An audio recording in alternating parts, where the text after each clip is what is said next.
Hello viewers, good afternoon. After a very interesting budget 2020, we have the experts to analyze on the budget impact 2020. With us we have Mr. Atish Ravi, uh, who is a market researcher for 2 decades as of now, and he travels to various countries to do this market research, having a wide experience. And also we have Dr. Kannan, who is a doctorate in finance and surprisingly a financial guy who is also an advocate. We welcome you for this forum of discussion. Thank you. Let me open the forum with Mr. Atish to tell your views on this budget 2020. Yeah, see, Dr. Vijay, and if you want to know my views, and basically, I would say that perhaps this is a very good wish list, I would say, and the intent of the government, is really good. Again, how far this is implementable, and considering that fiscal deficit and how far this is all these dreams come must have come true, and that is I'm really questionable. But however, the intent of the government is really good, and moreover, this time I would see there is a lot of technology words I could see in the budget speech of our honorable finance minister. So to say I never heard the word like jargons like quantum computing, or if you say like AI, artificial intelligence, ML, kind of buzzwords I never heard in the budget so far, and the IoT, Internet of Things actually. So these are the things in which I could see everywhere across sectors, and there were some presence of these words I could see in the speech of our honorable finance minister. And I would say that the overall the budget have approached all the sectors. They haven't neglected anywhere. I would say that they covered the agriculture also. They have significant focus on it given. And to say like anything with respect to the incentive structures and the insurance schemes, and which is for the agriculturists and the farmers, and welfare and water sanitation programs, and Ayushman Bharat scheme, and education skill development and skill development programs, and especially when it comes to, they were talking about that higher education institutions, how to collaborate with them, and how to improve the skills, and top 10 institutions, and how to give online education, introduce the online education specifically by the rated institutions, and top funded institutions of the country. These are the really again the same allocation of funds. I think this time usually there is a complaint, and there is a there is no adequate allocation for education. There is a complaint always told about the government, and this time too I would say that we have to measure that either it's 2% or 4%, whatever. I have to check actually, though it is very early to say.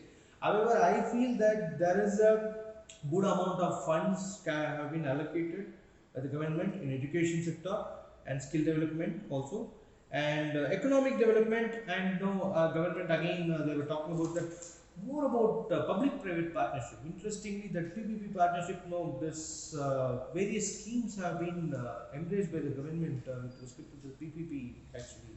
So that is a really good part, and the government are focusing about a Nirvik scheme, which is again right now there are, we ourselves know that export, with respect to export, we are a country which is still looking up with many nations. Even our neighbor China, and we were talking about always admiring about export, their exports, and looking for competitive nation also as well. But when it comes to export, there are a lot of problems faced by our exporters, and I feel that there is a NERVIC scheme yet to see what that scheme is all about. But however, there is some honest attempt have been taken by our honorable finance minister with respect to ease of getting the duty reverse and duty drawbacks, and other operations, and hopefully they have given some solutions with respect to the NERVIC scheme actually.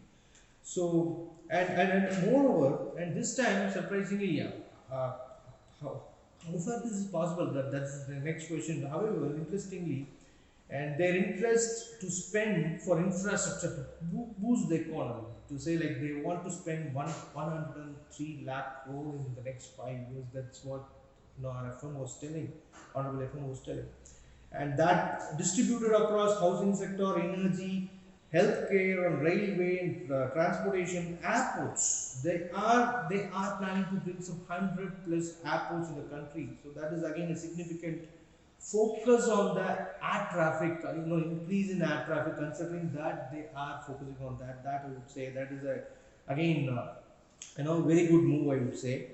And there are sectoral reforms also they have announced, and with respect to considering an eye of increasing unemployment and a student population which is coming out of campus, and which they are looking for jobs.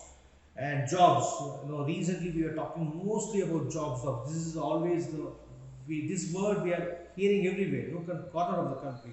Considering the young engineers and the population which is coming out, management students, graduates, economists coming out from the campuses, considering their employment generation opportunity across various fields like construction, maintenance, that infrastructure investment is their government is focusing on, and that investment government hopes that unemployment problem is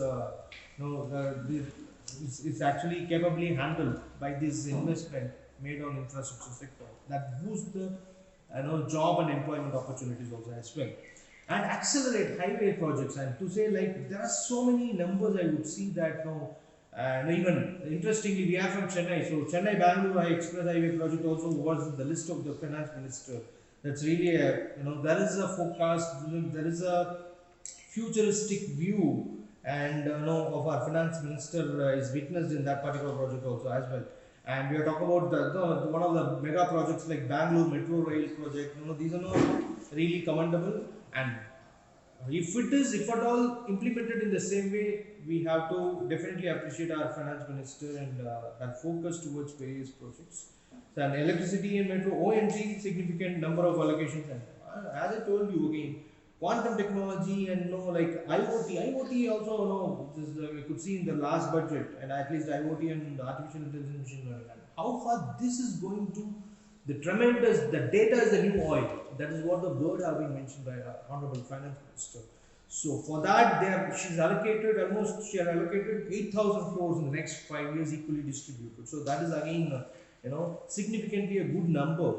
And similarly, like women and children empowerment and cultural tourism industry. And she was interestingly quoted about the cultural and tourism industry. It is somewhere proportional to forex, and we have highest forex resource, and that is primarily cultural and tourism development industry is one of the key reason for that actually. So that they want to enhance, for that they have invested almost 3,150 crores also as well, 2,500 crores in tourism development projects also as well. They have allocated for this. So like this we can say number of schemes and plans announced by the Honorable Finance Minister. This is really and most importantly, that corporate bonds and 15% out of stocks, and a debt ETF, and they are bringing new debt ETF funds, and that is already there, and they want to enhance that, and international bullion exchange, and that they want to bring in Gujarat. So already it is there, GIFT City, Gujarat, that is there, and they're going to set up international bullion exchange where foreign investor also part of that. But one point, I expect there will be a lot of like opposition may object this when it comes to disinvestment, and since long time we were talking about that LIC and many disinvestment plans of the government, and there is a bold announcement by the finance minister, and then she was talking about that LIC and IPO of LIC. So that is again one more, and the expenditures when it comes to fiscal deficit, and there is a deviation. She have Honorable Finance Minister herself told there is a deviation, and earlier our target was 3.0%, and that was estimated, and but there is an actual deviation and she almost took 0.5% extra, which is like 3.5%. Right now, it is going to be the fiscal deficit target set for 2021, considering the slowdown in the economy, and that's what that has been told. And the net borrowing also significantly increased, and 5.36 lakh is set for 2021 financial year, which is again, and that is actually justified by her, telling that the capex, investment towards the capex is 21%, which is again significantly justifiable. That's what told by the finance minister. And about the direct tax, friend used to talk about that, and most importantly, there's a significant move, and almost all the new investors and new investments are going to increase because of the removal of dividend distribution tax. And DDT is one of the major move. I would say I would call it as a structural reform. Also, I would say that because companies need not to pay that, and that will boost that investment. That's what we hope so.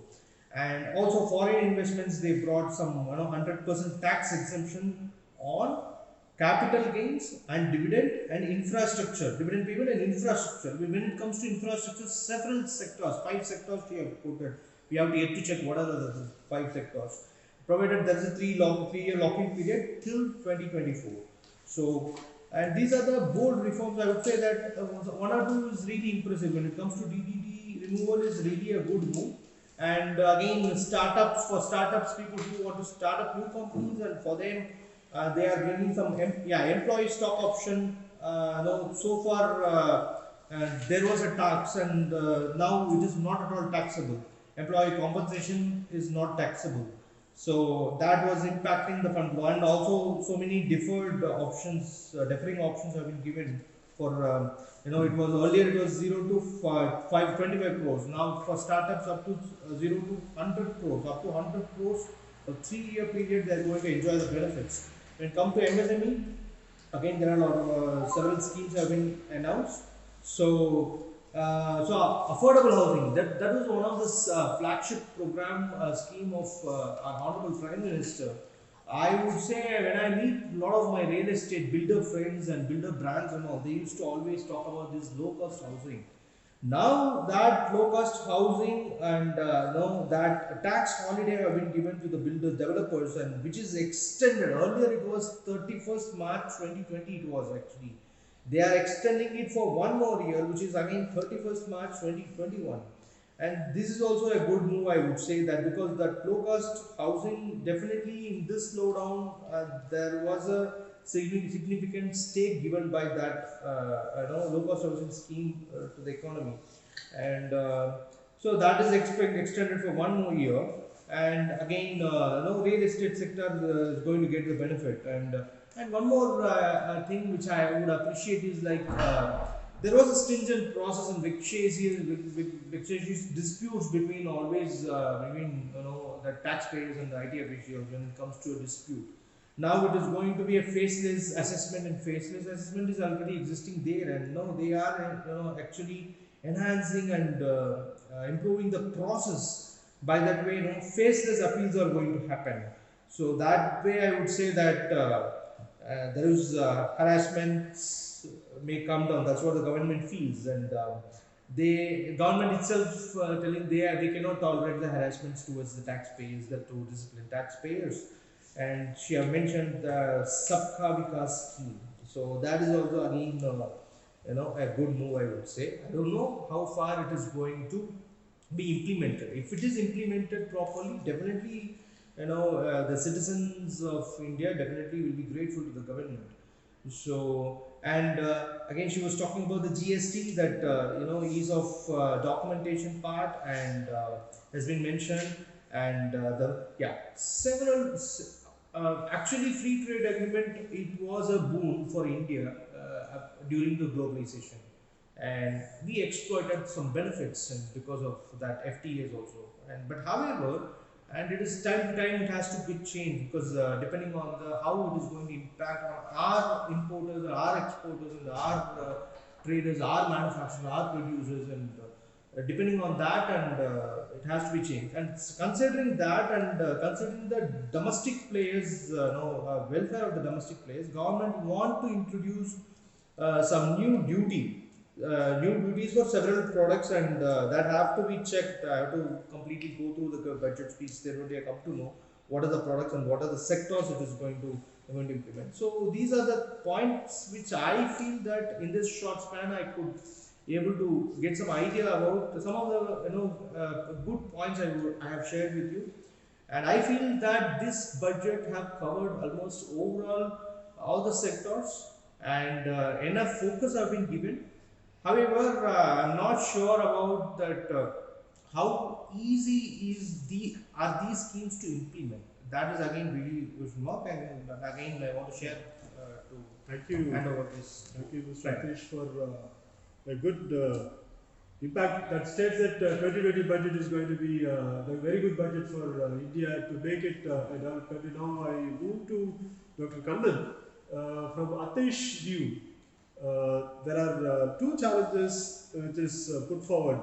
One, the global scenario or education is still to be improved, and this budget is trying to give that extra resource for the improvement of academics and unavailability of jobs. Jobs are plenty, but the scenario states like people needs their own passionate jobs. That is where unemployment comes in, and research. And also I want to place one question. Sir was talking about the business scenario. From a common man view, how you view this budget 2020? Yeah, good afternoon, madam. Let's talk the budget from the individual perspective, right? What do you expect from the budget? I'm an ordinary man, a layman. So don't talk about, there are crores and crores of numbers and figures are being displayed and played in the budget, right? And my point of view is, when individual thinks about budget, what is the common expectation from an individual? Normally it is about their income tax reforms. Naturally, everyone is expecting what is my personal gain from the budget. Right. So let me to put forth few views about the That is what tax most of the slab. That is what most of the people expect. Yeah. So, and just before I was referring in few newses and websites, they said the first misrepresentation by majority of the media is they said up to 5 lakhs no tax. No. See, it's very clearly described 2.0 to 2.5 nil tax. That was the existing slab. 2.5 to 5 lakhs, 5% tax rate, that is the existing regime that will follow. But you can see most of the news media, they have represented till 5 lakhs no tax. So actually till 5 lakh is no tax exemption only those who are earning up to 5 lakhs. That is what the existing regime. But it is given clearly 0 to 2.5 lakhs, no tax. Then 2.5 to 5 lakhs, you have 5% tax. That is an existing, that is still persist. And from that is the welcoming thing, like from 5%, 5 lakhs to 7.5 lakhs, existing tax rate was 20%. That has been brought down to 10%, which means straight away you can take it 2.5 lakhs into 10%. That is your savings. The other thing is from 7.5 lakhs to 10 lakhs, existing was 20%. That has been brought down to 15%. So you get a relief of 5% for remaining 2.5 lakhs. Then the third category, 10 lakhs to 12.5 lakhs, right? So for that, those who are crossing, nowadays crossing 10 lakhs per annum is not a tough task. Because everybody is getting a salary of like 70. Normal. See, this is the very important part. All the IT people are waiting for. Because earlier, hope you all remember, right? When it was Mr. P. Chidambaram's period, there was a basket of allowances and the basket of allowances was tax exempted. And what happened? He is given a straight 30% tax law for the direct taxes to that. Then all of them have added that allowances into salary and all other things, right? So what happens? 70,000, 80,000. The person who was earning, getting a salary of 70,000, 80,000. Naturally, it comes 8,000. It naturally comes around 10 lakh rupees per annum. So when ordinarily, when they are crossing 10 lakhs, naturally they get they are going to the next slab of 30%. 30% is a very big. So what the common people is thinking, whatever it is my hard-earned money, why should I have to pay a much tax to the government? She has given some relief to those people. So from 30% straight away it is brought down to 20%. 20% of tax savings. So that is really a great effort, right? Then from 12.5% to 15 lakhs, 30%, and that will continue. That 30% brought down to 25%. So that is. So naturally, when she was presenting the budget, he said an ordinary person who is earning about 10 lakh rupees. Earlier, the tax was 1,95,000, 2,75,000 something around.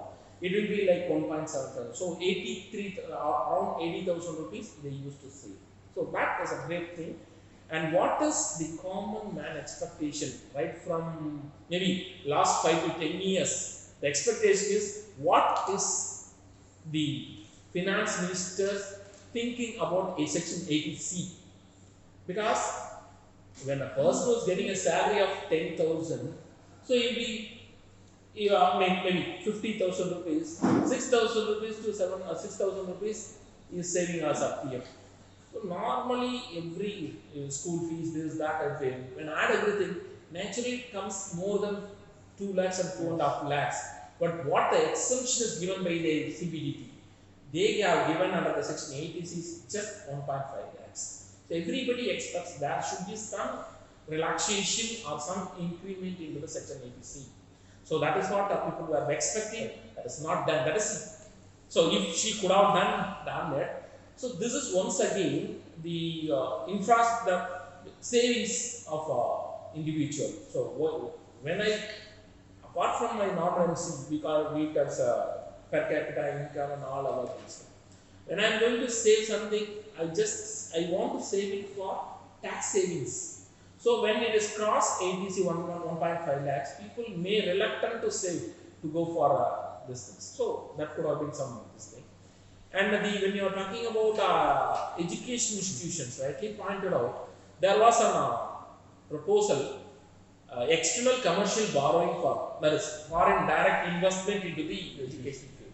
As we all know already, most of the foreign institutions are trying to come here. There is a possibility, right? And of course, we are all into the education field, and most of them we know that what is the present trend of the education and admissions to the engineering institutions. Why people are not going, why students are not going for engineering institutions? Rather than people are rushing up to the arts and science colleges. The investment of an individual is very less. When you go to the engineering side, you do spend for 4 years. After 4 years, what is the employability? Where should I sell myself? That's very important thing, right? The colleges, you can take the example, you can colleges which are giving opportunity, we are producing more placement. Their company, then only those colleges are able to admit the students. The first question of the student, what is the placement ratio? So that comes from the employability. What you are going to do for that? Employability is a need of another. Probably last 1 year, there is a more. I hope that all of you will know yesterday, 31st January, 79,000 people have been gone in BRS from BSL. So, which means 80,000 vacancies have been created. So, are you going to employ 80,000 students? Are you going to employ 80,000 people? So, why they have sent on VRS or they gone on VRS? Because of non-availability of funds, the crunch of BSN. So, that is everything there. So, not only the government sector, most of the private sector, they were closed down. The employability is a need of our question mark. So what is the answer to this question into the budget? They said transportation infrastructure, they have allotted 1,70,000 crores. Right. So the 1,70,000 crores, how it is going to be spent? So that is, if it has been infrastructure like transportation and all is spent on that kind of areas, that will be good enough. And growth, the worrying factor as on day is a GDP. So there should be some vision to be focused on that GDP. And So, Thank you. how, Thank you, Kandan. so we have received some questions Yes. from the viewers. Let me come from the base. Because yesterday there were a few questions anticipating what is going to happen Yeah. in budget 2020. Let me ask the experts first, then let us come for the live questions. Let me ask from Mr. Atish. There was a question from an academician. How far this fiscal deficit is going to affect our GDP? How this budget is going to help for this? The fiscal deficit again, absolutely, I don't know what context he was asking, but however, definitely it is worrisome. No, we were talking about that fiscal deficit is under control, and their estimation was it's 3.0, 3%.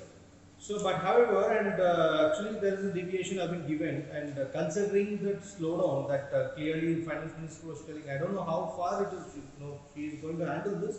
If at all it is effectively handled, because maximum of that borrowing, also net borrowing is also going to 21%, approximately 21% is going to capex, capital expenditures. I believe that no, it's a constructive expenditure. So fiscal deficit when it comes to fiscal, and if it is effectively handled, and I believe that that wouldn't be a major problem. And so I believe Let me throw a very common question to Dr. Kandan. There was a very interesting question like insurance sector savings are slowly slow down from this budget. Like the percentage of the insurance what is being shown for tax benefit is reduced. Whether it is going to have an impact from the common man's perspective. yes. Right question. Actually, that is what when I was explaining about the individual tax rate, right? So, as a common man, what is my expectation? People, they want a home, shelter, food. That is a basic need we call it as. When I am going for an ordinary job, so I am getting 70 to 80,000 salary. So that comes to 10 lakh rupees. So what I do, first I need to build a house. And for that, I need to save something. See, of course, there are a lot of schemes available in even LIC or private finance or somewhere. First, my idea is to save something for the future. When I was thinking about this future, so what is the alternative? What is the additional thing which I am going to do? So, if I am going for insurance to protect my family, so that of course insurance is to protect my family. Along with that, I'll get some tax exemption also into that. So that is again comes to ATC. When Section 80C talks about 1.5 lakhs, already PF is there, Pradhan Fund is there, school fees of children is there, and there are 7 to 8 category of exemptions there. Put all together everything, the maximum slab into 1.5 lakhs. So yeah, ordinary people like 5 lakh rupees. See, because nowadays there are a lot of investment avenues which fetch a lot of rate of interest also. So, rather, insurance that will give you only net returns. So, you can even you go for a money back policy, that comes the return only after 5 years. So, ATC, if the Honorable Finance Minister would have given some exemptions, some slab increase. So probably what was a common member expectation is at least this ATC could have been 2 lakhs or 2.5 lakhs. So that most of the people will go for tax saving bonds, LIC related maybe, insurance related, either it may be private or public limited, whatever may be, either LIC or any other insurance company. But people will say to at least to protect their insurance. So that is another point. Right. Let me have a question to Mr. Atish. Very interesting question. How does budget influence the gross domestic product (GDP)? So also I add one more. That third Yeah. question is completely. How far the consumption and investment grows from the viewpoint of budget 2020? See, budget itself is not going to bring a significant impact in the GDP because the continuous, consistent measures which is going to be shown, which is going to be appeared on the end of the day, that result of what is the number in GDP number. But I would say that here, and we have to mostly worry about the consumption part because that's what we were talking about so long. Even the interim budget was also since then that time we were talking about this actually.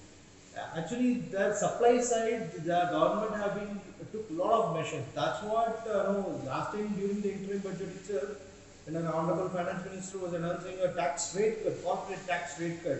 No, they brought down the tax rates to 15% for the new companies, and the existing companies 22%, which is the world's lowest tax rate, and that's why India is India is made as a very attractive investment destination. That's what they were targeting, and they found some significant impact of the returns also. However, majority of the economists are claiming that this is actually you have given the tax offs to the corporate companies where they are actually who are sitting as a cash rich, cash beds, which has to be given to the demand side. So the demand is the real issue where the consumption is the problem, and some of the economists are saying it is psychological issues. No, it is structural issues. There are fundamental issues. Some things each of their they are giving their individual opinions, but whatever, and there should be some significant attempts should have been made, better attempts could have been made to increase the demand. But I would see that the tax rate, income tax rate cuts, have been given, that the reduction of income tax rates alone wouldn't be sufficient. Because of that, if the taxpayer is going to spend and is going to increase his spending, is going to consumption, and is going to drive the consumption, I don't believe that is the only measure which is going to bring a significant impact in the increase in consumption. I won't believe that honestly. But however, I feel that consumption may marginally increase provided the collective measures and consistent measures have been taken. That time definitely investment will grow. And now also that because of the top corporate tax cut, investment wouldn't be an issue at this point, I feel, for the corporates at least. Because corporates right now the investment haven't grown, and it will grow, keep on grow. Provided there is a demand, automatically the corporates will come and FDIs, FAIs and other overseas investors will come to India and they want to do the business. And by that way, the GDP also will grow. Because non-inflation very clearly have been mentioned, but that's why you can see some noise from the opposition side. The nominal GDP, when she was mentioning about 10%. No, it is actually, like it is not. how far it is possible. We are struggling between somewhere 4%, 5%, and like international rating agencies is also bringing our rating down. So how it is possible to bring some 10%? It is again a dream budget. That's what, because that current, if you see that like expenditure, that expected estimated expenditure for 2020 and 2021, which is going to be estimated around some. There has been estimated around some 30.42 lakh crore. Against the receipts, it is estimated receipts for 2020, 2021, it is going to be 22.9 lakh crore. Here itself you can see a gap. So I don't know how that nominal GDP is going to achieve this 10%. Maybe like 5 trillion economy is a good wish. Maybe 10% GDP is also a good wish. So we all wish for that, but however, there is I wish to put forth a few points which I don't know whether the people have, the message has reached to the people or not. Honorable Finance Minister has given two 3 schemes towards the direct tax, and one which is PAN linked, Aadhaar linked to PAN. So now people getting difficult to get PAN card. Right? This is maybe if it is proposed, because now we can see that everything it is linked to the PAN, with the Aadhaar card. So now this is another scheme proposed, and the other thing, if you take it to the direct taxes, there is a huge number of cases, and cases right from 1990s onwards are piling up into the income tax. So the CBDT is finding very difficult to come out from this solving the issue. So she has brought up a proposed scheme to settle the old direct taxes. Actually, I knew that there was some very recent amendment has come. Like she's proposed a scheme like all the old cases can be sorted out, can be settled amicably with a least rate percentage. So that also good move. So because assessment, as you know, the income tax assessment will not be immediately, that will take time. Once even that everything is over, then that also will come for years together to complete all the issues. So, in my personal opinion, there should be some minimum period to close down this kind of cases. Otherwise, it is piling up like a number of years. And to amend laws to allow forceful tax appeals. So, there was earlier when the people were going to appeal for, earlier the scheme anyone can appeal directly. Now there is some scheme in the income tax that you have to pay 20% on demand, then you have to go for appeal. So in that there is income tax department some due to some things like they used to go for rate and other things. And then when the demand is given, and you have to pay 20% tax and go for that. So there are some forceless also that have been avoided. And revenue, she said, revenue, no power cost to attract 15% of corporate taxes. And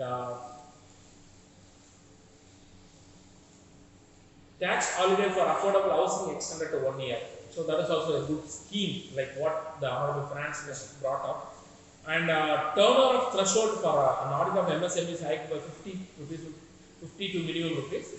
And tax on income above 1.5 minimum rupees at 30%. So there are, if you mean to say that ordinary person, a middle class, those who are getting a salary of 5 to 8 lakh, it is normally they say they can save compared to the last. That is one interesting question from a very small scale entrepreneur. Let me pose this question to Dr. Kannan. How this budget is going to benefit micro business? You will be talking about the MSME. Yes. Actually, she brought up the Honorable Finance Minister brought up some schemes for MSME also. And MSME is a very important tool for employment. All the students coming to the colleges all wants only a job through placement, and that means MSME, it gives some impact for so opening a business, then entrepreneurship. But whereas there should be some organizational setup, even though MSME is guiding up for the SIS, many organizations are there, but there should be some more organizations or statutory body that should have been set up, and they can train they can have a setup into the schools, colleges and engineering colleges and arts colleges, should give awareness about MSME and small scale industries. That will be the let us come for a conclusion. Let me ask Mr. Atish. Before conclusion, I want to add one more point. And here the problem is like the boosting the consumer confidence in India. So that is again because everywhere the people are talking about specifically about that the balance sheet reflects there is an issue, significant issues are there. So however, the government that's the reason that made again as a result the government have took some steps. That actually I could see that the speech or could observe the speech of Finance Minister speech. I could see that. Most importantly, have you noticed? Many of us, many of you would have noticed. So that insurance credit coverage corporation earlier it was no matter how much an individual used to deposit. You may deposit in a bank for 5 lakhs or 10 lakhs, whatever. The worst case, when some risk happens, so that time you can get a compensation. You are entitled to get a compensation of only 1 lakh. Now that Finance Minister has raised that 1 lakh per depositor limit, the cap, to 5 lakh per depositor. So that is a significant move. Two perceptions are there here. One, the Finance Minister want to give a message to the depositors that your investment is absolutely safe. So no need to worry about it. So we are raising it. I mean, it has been raised to 1 lakh per deposit to 5 lakh per deposit, which means that our financial institutions are strong. You just trust the financial institutions. That is the one message. That is one perception. The other one is no worse, even the worst case, and you will be getting this 5 lakh per deposit. That is the hope we are giving, and don't bother. So there are two perceptions, but however, that shows the strength and trust what our government is having putting forth towards our financial institutions. Banks are strong. Banks in India, banking institutions in India is strong. So that's what that is the message, strong message. I feel that there is a strong message given by the finance minister, honorable finance minister, and to the citizens and depositors of the customers of the bank. So, and yeah, there are few questions. Yeah. What are Before that, I was yeah. Your viewpoint, how this budget 2020 is going to help, because 2020 is a very magical number. The past president of Great India, Abdul Kalam, was talking about Vision 2020 to make India as a developed country, and even to talk about very relevant to Tamil Nadu. And past Chief Minister Madam Jayalalitha was talking about Vision 2023. Now 2020 we have landed it. 2023 is not so far, 23 years at that. How this union budget 2020 is going to make some impact? It is this budget 2020 is the budget 2020 is trying to develop the nation as a whole. So that is probably you can take it just a snapshot of the budget. So it spends more on the healthcare 69,000 crores and education 99.300 crores and skill development 3,000 skill development 3,000 crores and Swachh Bharat 12,300 crores and transportation infrastructure 1,70,000 crores, powers and renewable energy somewhere around 22,000 crores. So actually for the past few years the fiscal health was increased actually. I mean the fiscal health, which means the overall debt has been reduced from 52.2 from to 48.7. So these are all showing that we are building our nation in a good way. And there should be, my personal this thing is, there could have been some more exemptions or some more view could have been given in, for farmers, because nowadays the agriculture becomes a very important factor for us. So agriculture, there should be some tax, there should be some less interest rate to the farmers and not that could have been given. Say example of how to set up the agriculture related things into the village and other things are going to that. But maybe when you are looking to further, yeah, there are a lot of online questions. Due to time constraint, what we will do, we'll answer them personally in personal chat. Let me come for a conclusion.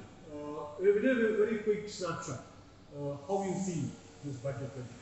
As I told you, that budget 2020 and presented by Honorable Finance Minister and under the able leadership of our Prime Minister. So I feel there is a vision in it, and there is a vision for the government. Otherwise, I never heard this quantum computing kind of technology savvy content in any budget speech actually. So that showed that, and more interestingly, she was referring to that point. And India is the third country in the world next to US and China to bring quantum computing. They are allocating some funds and they want to explore the opportunities and exploit the benefits of quantum computing.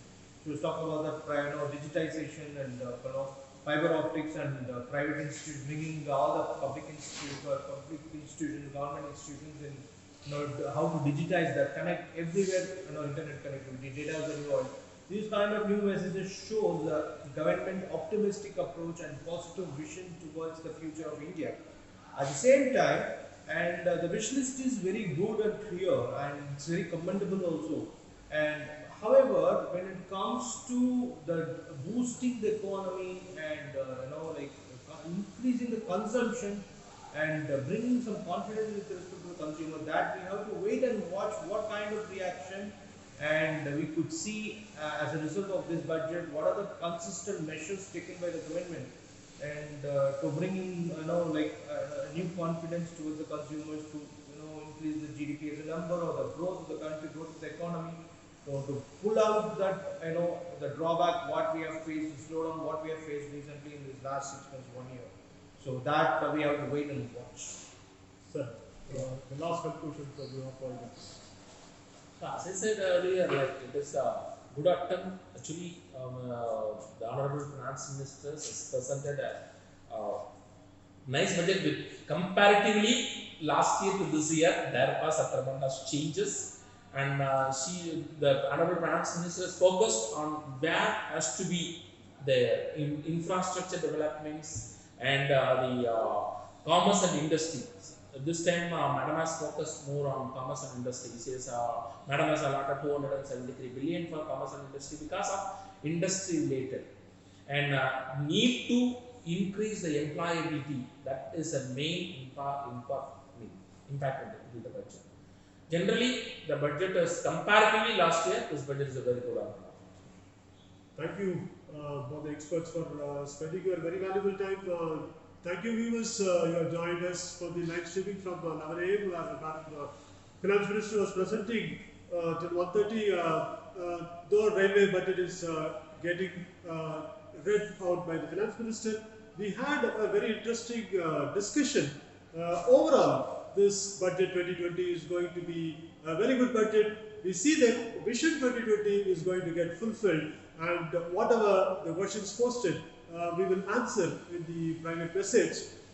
We are very happy to state this is the very first time a very own online discussion from SA College of Arts and Sciences being done, and this is going to be a continued session year after year. Thank you, experts. Thank you, viewers. Thank you. Thank you, Mama.